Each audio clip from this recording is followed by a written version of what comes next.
Hai sob, apa kabar nih? Santuy kan? Yang nggak santuy, santuin aja sob.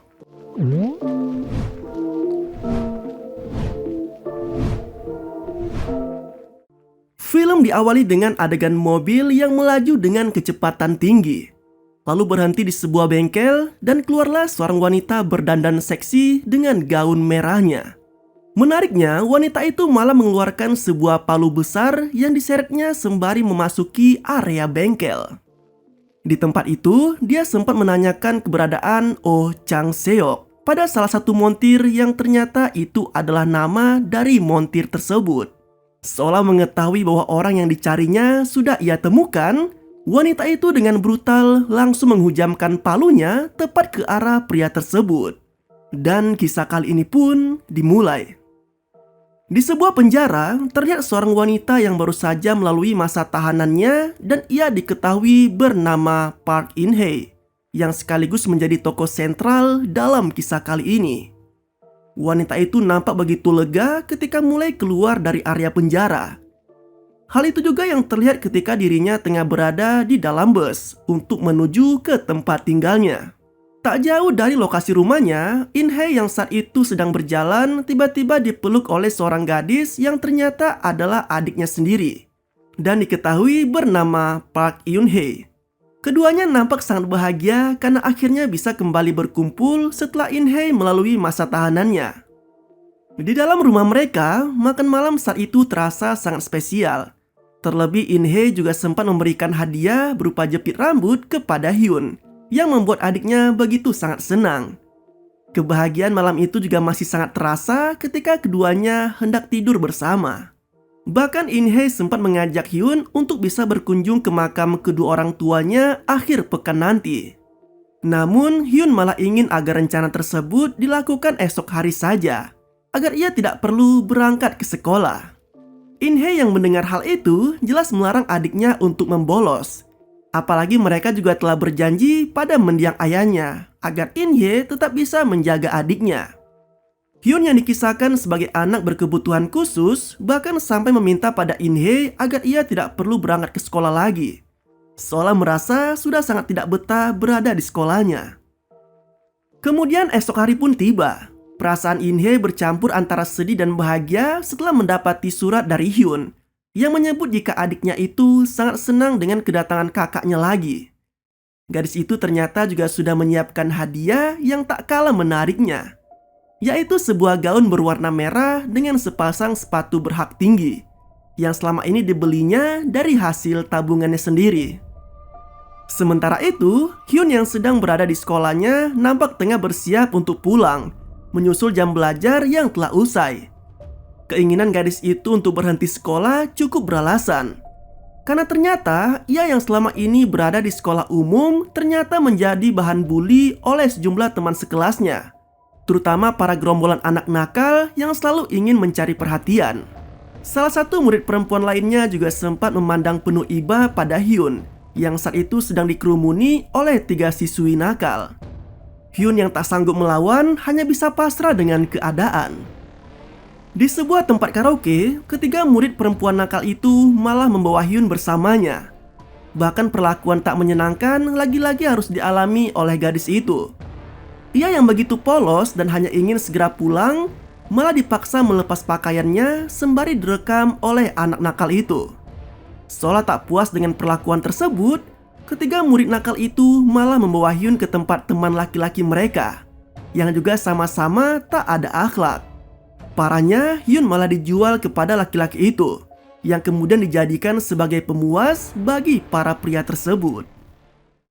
Hingga akhirnya, semua aksi tersebut terhenti ketika pria yang menyewa Hyun ternyata adalah seorang pemimpin gangster bernama Sangman.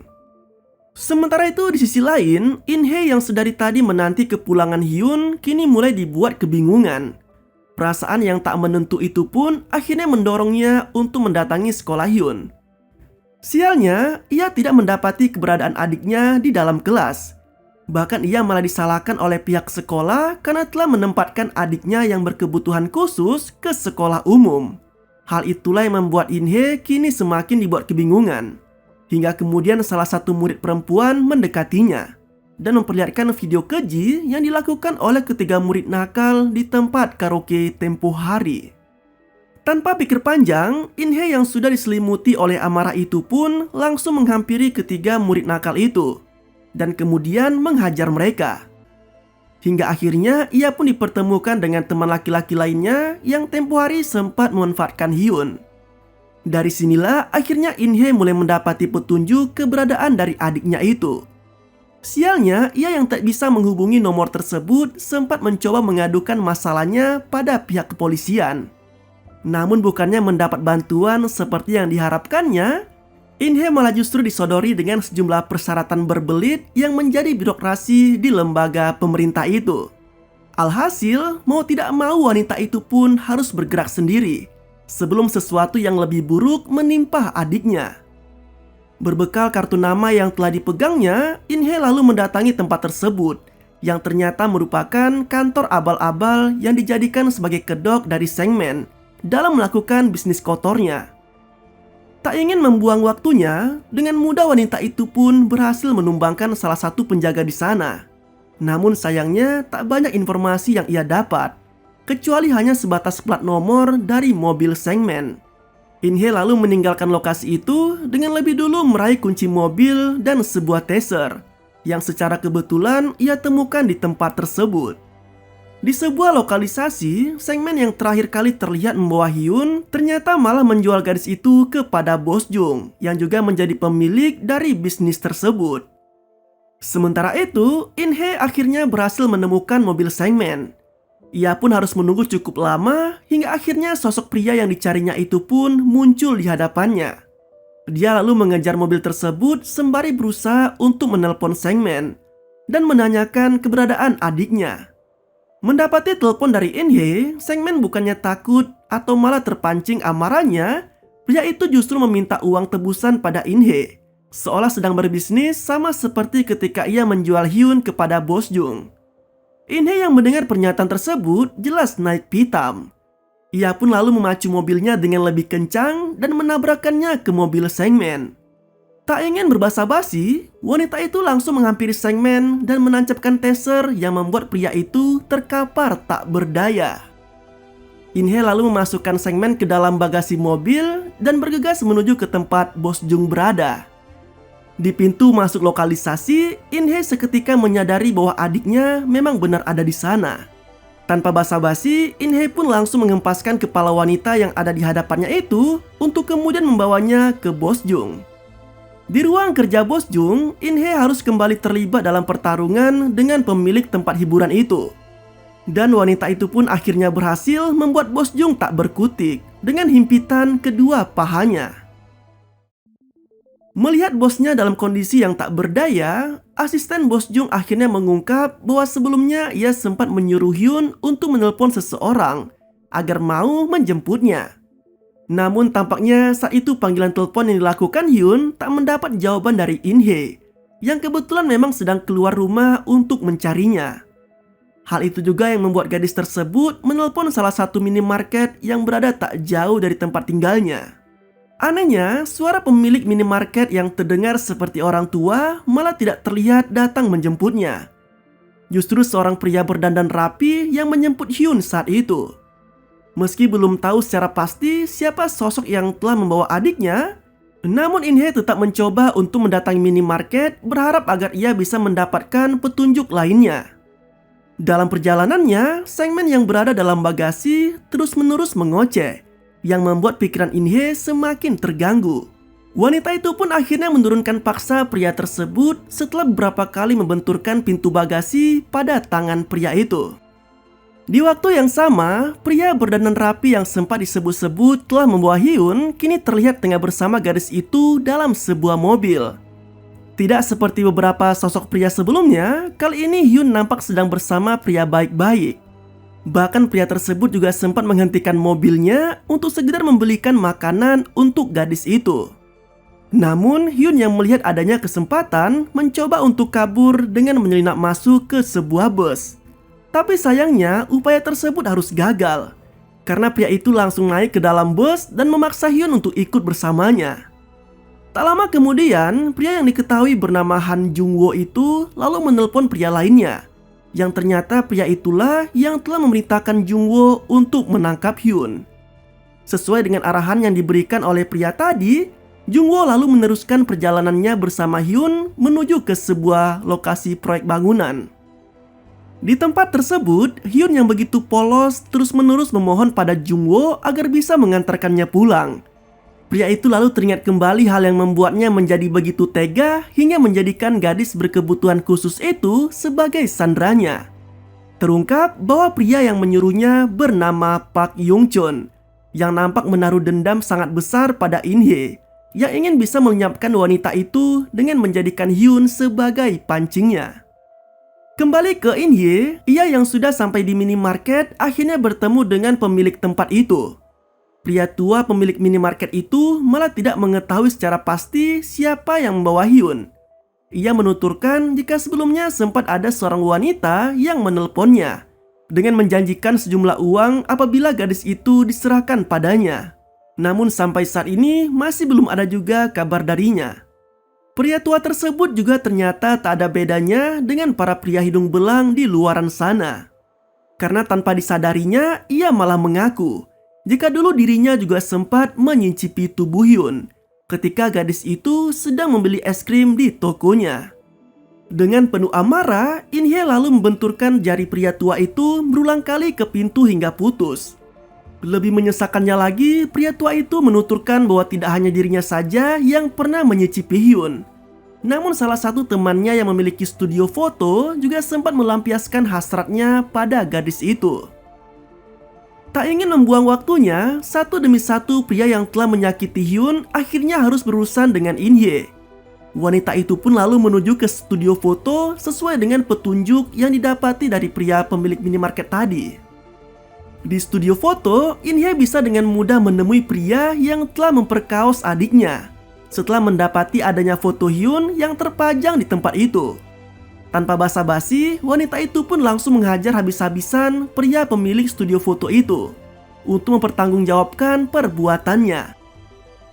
Tak cukup sampai di situ, pria tersebut malah memberikan pengakuan yang lebih menyakitkan lagi. Karena ternyata salah satu temannya yang bekerja di bengkel mobil juga sempat memperkaos Hyun yang sontak membuat amarah In-hye semakin membara. Kemudian di bengkel mobil, adegan brutal ala In-hye kembali diperlihatkan, seperti yang sempat terjadi di awal film tadi. Montir itu harus mendapat balasannya dengan terhimpit oleh mobil yang sedang diperbaikinya.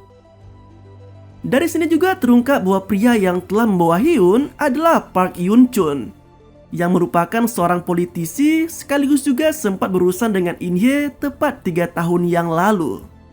Dalam kilas balik, dikisahkan bahwa kala itu Young-chun tertarik pada sosok Hyun setelah mendapati celana dalam gadis itu yang tertinggal di mobilnya. Tepat setelah mobil tersebut dijadikan tempat oleh montir bejat tadi untuk memperkaos gadis tersebut. Sejak saat itu juga Hyun harus berulang kali melayani si bangke Young-chun. Sementara In-hye yang mulai curiga pada perubahan sikap adiknya, akhirnya membuntuti aktivitas Hyun sepulang sekolah. Hingga kemudian ia pun mendapati adiknya itu yang tengah berada di sebuah kamar hotel bersama dengan politisi busuk itu. In-hye yang berhasil menyelinap masuk ke dalam kamar hotel langsung menyerang Young-chun dan menyelamatkan adik kesayangannya itu. Dan alangkah bangsatnya, aksi membela adiknya itu malah justru telah menyeretnya pada masalah hukum, hingga mengharuskan In-hye menjalani masa tahanan selama 3 tahun lamanya. Ya, mirip seperti di negara Wakanda. Kita yang membela diri dari orang jahat, malah kitanya yang dipenjara. Sementara Young-chun, dia bisa bebas melakukan aktivitasnya kembali, termasuk melakukan kampanye untuk urusan politiknya. Kembali ke masa sekarang, In-hye yang telah mendapat cukup banyak petunjuk akhirnya menghubungi Jung-woo untuk memastikan kondisi adiknya, serta membuat kesepakatan dengan pria itu untuk bisa membunuh Young-chun dan menukarkannya dengan Hyun. Jung-woo yang selama ini selalu berada di bawah tekanan dari bosnya dan tak tahan lagi dengan semua aksi busuk politisi itu, akhirnya menyetujui kesepakatan tersebut. Usai menghubungi Jung-woo, In-hye lalu bergegas menuju ke tempat tinggal Young-chun. Dengan mudah, satu demi satu penjaga bisa ditumbangkan oleh wanita itu. Hingga akhirnya ia pun bisa berhadapan langsung dengan politisi busuk itu. Sialnya, In-hye yang sudah menodongkan pistol tepat ke arah leher Yung-chun malah harus kehilangan pria itu setelah perhatiannya teralihkan pada beberapa penjaga yang datang. Alhasil, aksi baku hantam yang disusul dengan kejar-kejaran mobil pun tak terhindarkan. Tak lama kemudian, Yung-chun yang menyadari posisinya sedang tidak aman akhirnya memerintahkan Jung-woo untuk membunuh Hyun dengan menyuntikkan obat pada gadis itu.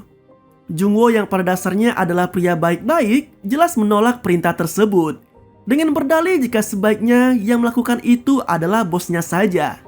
Namun hal itu justru yang telah menyadarkan Yung-chun jika anak buahnya itu telah berkhianat kepadanya. Alhasil pria itu pun harus meregang nyawa setelah digorok lehernya oleh bosnya sendiri. Di lokasi yang telah dijanjikan, pertemuan antara In-hye dan Yung-chun kembali terjadi. Namun kali ini In-hye harus mengerahkan upaya yang lebih besar lagi mengingat adanya lebih banyak anak buah yang dikerahkan Yung-chun untuk menghalau wanita itu. Alhasil pertarungan epik pun tak bisa terelakkan. In-hye yang sempat terkapar oleh hantaman kayu di kepalanya masih tetap bisa memberikan perlawanan pada seluruh anak buah Yung-chun. Dan memang sejatinya para wanita itu memang lebih kuat dari para pria. Dalam duel tersebut, In-hye yang sudah mulai kehabisan tenaga sempat beberapa kali menerima serangan dari Yung-chun. Namun lagi-lagi keajaiban terjadi. In-hye yang sudah tidak berdaya akhirnya mampu memberikan pukulan telak yang berhasil membuat Yung-chun tak berdaya. Kesempatan itu pun tak disia-siakan oleh In-hye. Ia yang sempat menyumpalkan tangannya dengan sebuah pelat besi, berulang kali mendaratkan boge mentahnya ke Yung-chun hingga membuat wajah pria itu hancur tak karuan. Melihat semua kejadian itu, Hyun dan In-hye lalu berpelukan sembari menangis, seolah telah berhasil menyelesaikan semua masalah hidupnya selama ini. Di akhir film, diperlihatkan In-hye yang sedang mengendarai mobil bersama adiknya. Sempat diperlihatkan juga sekilas momen ketika In-hye baru saja menyelamatkan Hyun dari Yung-chun, tepatnya 3 tahun yang lalu. Di mana saat itu, In-hye sempat mengajak adiknya untuk pindah ke suatu tempat yang tidak ada lagi orang jahat di sana. Sembari berjanji jika dirinya akan selalu bisa menjaga Hyun dengan baik. Namun, berbeda dengan saat ini. In-hye yang telah melalui harinya dengan pertarungan berat dan sejumlah luka tusukan mulai terlihat kehabisan darahnya dengan terus berusaha menutup luka pendarahan sembari mengendarai mobilnya. Hingga kemudian mobil itu pun tiba di ujung terowongan dengan cahaya terang yang begitu menyilaukan. Tidak diceritakan secara pasti akhir dari perjalanan tersebut. Namun scene terakhir ini seolah memberi petunjuk jika perjalanan kakak beradik itu pada akhirnya berujung pada insiden kecelakaan yang mungkin saja akan membawa mereka pada suatu tempat di mana tidak ada lagi orang jahat di sana. Sama seperti yang pernah dijanjikan In-hye tepat 3 tahun yang lalu. Dan lagi-lagi kisah kali ini pun berakhir dengan begitu santuy.